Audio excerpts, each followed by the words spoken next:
समय समय पर समुद्र के बढ़ते जलस्तर और उसमें दुनिया के कई शहरों के डूबने की खबर आती रहती है। इसके पीछे की वजह ग्लोबल वार्मिंग बताई जाती है और इस कारण से कई विनाशकारी बदलाव होने की बात कही जाती है।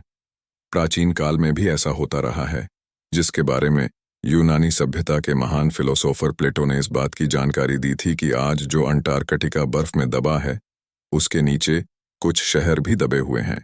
यही नहीं, भारत का एक बहुत बड़ा भाग भी समुद्र में दबा हुआ है। भारत के दक्षिण में था कुमारी कंदम। तमिल इतिहासकारों के अनुसार इस द्वीप का नाम कुमारी कंदम था।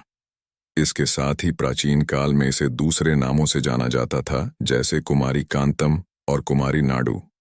आज के भारत के दक्षिण में स्थित हिंद महासागर में एक खो चुकी तमिल सभ्यता की प्राचीनता को दर्शा चुका है। तमिल शोधकर्ताओं और विद्वानों ने तमिल व संस्कृत के आधार पर समुद्र में खो चुकी उस भूमि को पांड्यन महापुरुष के साथ जोड़ा है। दक्षिण भारत के लोकगीतों में भी इस खो चुकी सभ्यता का वर्णन मिलता है। कुमारी कंदन के बारे में जानकारी देने वाले खोजकर्ता भारतीयों से मिले तो इन लोकगीत और कथाओं को बल मिला। इससे पहले इन लोकगीत और कथाओं को काल्पनिक माना जाता था। हालांकि कुछ का मानना है कि मानव सभ्यता अफ्रीका में पनपी, लेकिन कुछ का मानना है कि इसकी शुरुआत भारत के खो चुके द्वीप कुमारी कंदम पर हुई थी। खोजकर्ता फिलिप कॉल्टन ने कुमारी कंदन पर बड़ी बारीकी से खोज की और उन्होंने भारत और मेडागास्कर में बड़ी तादाद में वानरों के जीवाश्म मिलने पर यहाँ पर नई सभ्यता होने की बात कही है।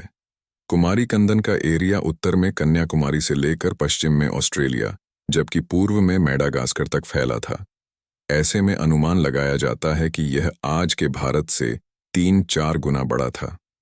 भारत ने भी इसको लेकर शोध किया है, जिसमें कहा गया है कि आज से 14,500 साल पहले समुद्र का स्तर आज जितना है उससे 100 मीटर नीचे था और आज से 10,000 साल पहले ये 60 मीटर नीचे था। इसीलिए यह पूरी तरह से संभव है कि यहाँ पर श्रीलंका से जुड़ने के लिए एक भूमि पुल था। कुमारी कंदम समुद्र में कितना डूबा?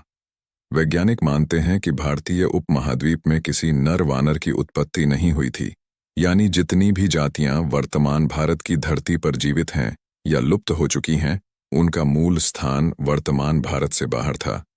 इसके साथ एक अन्य खोजकर्ता रॉय ने दक्षिण अफ्रीका और दक्षिण भारत के बीच लेमुरिया द्वीप के बारे में बताया है।